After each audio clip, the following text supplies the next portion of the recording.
کیسے پتہ چلتا ہے کہ یہ ٹھیک صوفی ہے اور کیسے پتہ چلتا ہے کہ یہ غلط صوفی ہے؟ ایک چھوٹی سی چیز میرے دماغ میں آئی، ایک چھوٹا سا خیال آیا، تو میں نے سوچا ایک چھوٹی ویڈیو کی صورت میں آپ کے سامنے پیش کر دوں۔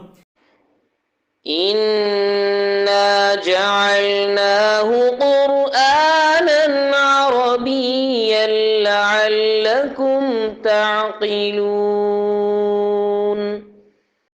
دیکھیں ایک آسان سا یاد رکھ لیں نسخہ، کہ جو آدمی اپنی دنیا کو چمکانے کے لیے درویشی کا لباس اوڑھ رہا ہے وہ غلط صوفی ہے، اور جو آدمی اپنی دنیا کو چھوڑ کر درویشی کا لباس اختیار کر رہا ہے وہ صحیح صوفی ہے۔ اب آپ تاریخ کی کتابوں میں جائیں اور آپ دیکھیں کون سے ایسے لوگ تھے کہ جنہوں نے اپنی دنیا کو چھوڑ کر صوفیت کا رنگ اختیار کیا، اور کون سے ایسے تھے کہ جنہوں نے صوفی بن کر دنیا کو کمانے میں اپنی زندگی صرف کر دی۔ تو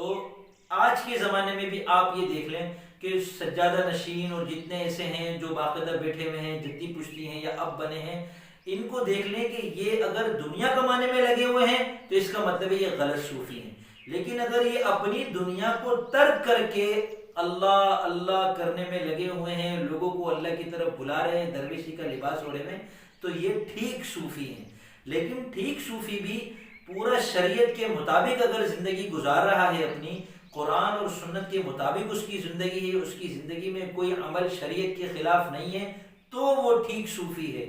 اگر خدا نہ خواستہ مطلب دانستہ یا نہ دانستہ کوئی اگر شریعت کے خلاف زندگی گزار رہا ہے تو ہم اس کو ٹھیک صوفی نہیں کہیں گے، نہ ہی وہ ہمارے لیے قابل عمل ہے، قابل تقلید ہے۔ یعنی ایسا آدمی جو مثال کے طور پر خواتین کے سامنے بیٹھا ہوا ہے، کوئی پردہ نہیں کر رہا،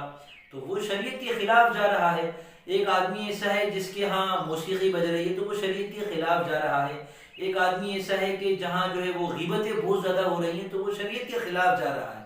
جہاں آپ جا کے دیکھیں کہ صرف اور صرف اللہ اللہ کیا جا رہا ہے اور اللہ کا تعلق پیدا کیا جا رہا ہے، اللہ کی محبت پیدا کی جا رہی ہے، اور جس کا مقصد یہ ہے کہ ان کے اندر اللہ کی محبت پیدا ہو جائے تاکہ یہ لوگ قرآن کریم پر عمل کریں اور سرکار دو عالم صلی اللہ علیہ وسلم کے پیش کردہ پورے دین کو اپنی زندگی میں لانے کے لیے اپنی جد و جہد کا آغاز کر دیں، تو یہ پھر ٹھیک صوفی ہے۔